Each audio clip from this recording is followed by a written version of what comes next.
Druivenplukkers trokken door het land. Andreas nam Maria bij de hand. Ze dansten en ze dronken een paar glazen. Maria raakte spoedig in extase. Het werd een nacht vol hartstocht en vol vuur, tot aan het vroege morgenuur. Mandolinen zongen zacht in Nicosia. In het middernachtelijk uur, onder een hemel van azuur. Mandolinen zongen zacht in Nicosia.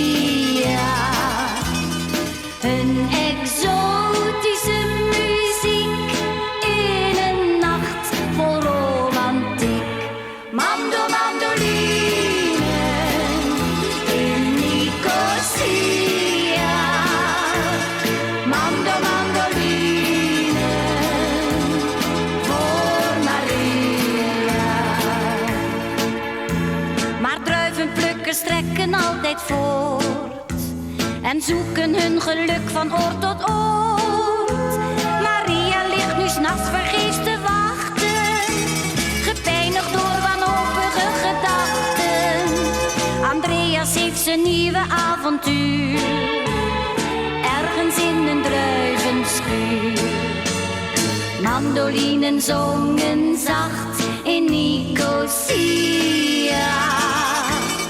In het middernachtelijk uur, onder een hemel van azuur. Mandolinen zongen zacht in Nicosia.